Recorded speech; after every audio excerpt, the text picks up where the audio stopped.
Bitcoin was roaring last year with returns north of 1,400%, but much has changed in 2018. The cryptocurrency is down nearly 40% since the start of the year, and after reaching nearly $20,000 in December, Bitcoin is trading at less than half of that figure. As of Wednesday, its value had fallen below $8,000, and more of a decline could be on the way.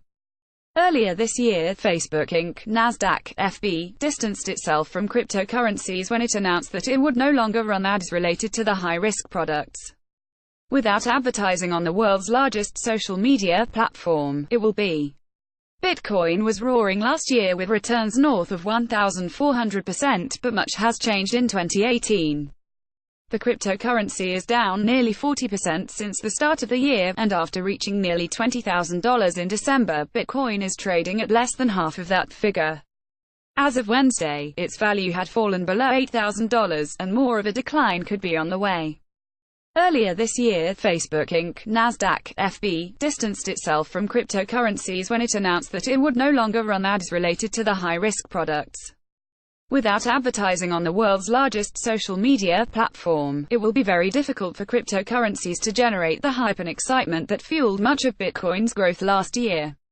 However, it doesn't end there, as this week Alphabet Inc. (Nasdaq, Google) also announced that cryptocurrencies would not be advertised on Google either, which is yet another blow to cryptocurrency trading.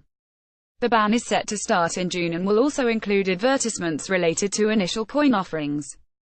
Why this is bad news to Bitcoin investors? Facebook and Google are two of the best ways you can promote a product or service, and with both wanting nothing to do with cryptocurrencies, it's going to be much more difficult to spread news and draw interest from potential investors. The more people that get interested in Bitcoin, the more likely that its value will grow, but in this case, we're likely going to see the opposite.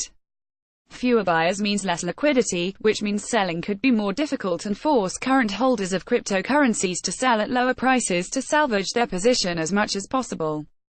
The party is over. There is little, if any, rational reason to expect that Bitcoin will return to the absurd highs that it reached in 2017.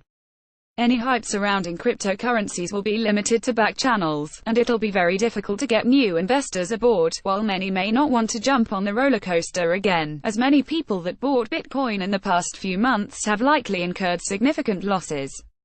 High-risk investments generate a lot of volatility when it comes to high-risk stocks and commodities. Speculation can play a significant role in price, and that can take investors on some wild swings along the way. Hive Blockchain Technologies Limited (TSXV) Hive is probably the most well-known blockchain stock in Canada, and after rising more than 250% in less than 4 months of trading last year, it has crashed more than 60% in 2018. However, this isn't the only speculative industry that has seen sell-offs this year. Pot stocks have also seen some big corrections after enjoying significant increase in value last year. Aphria Inc. (TSX, APH) has been one of the worst hit stocks in the industry, with its share price losing a quarter of its value so far this year. Bottom line, it may be tempting to jump aboard the bandwagon and assume that a commodity share price will only continue to rise, but it's a dangerous way to invest. While you might get lucky and accumulate some big gains, those profits can just as quickly turn into losses. The next bear market is coming. Are you ready for it? Discover how you can get ready for the next crash in our brand new, exclusive report, The Bear Market Survival Guide: How to Prepare for the Next Market Correction. In this report, we share the 7 strategies that our company has used to get through catastrophic market crashes while producing a huge number of market-beating stock picks in countries across the world, including Canada. Get here to gain access. Suzanne Frey, an executive at Alphabet, is a member of the Motley Fool's board of directors. Fool contributor David Jagielski has no position in any of the stocks mentioned. David Gardner owns shares of Alphabet, A shares, Alphabet, C shares, and Facebook. Tom Gardner owns shares of Alphabet, A shares, Alphabet, C shares, and Facebook. The Motley Fool owns shares of Alphabet, A shares, Alphabet, C shares, and Facebook.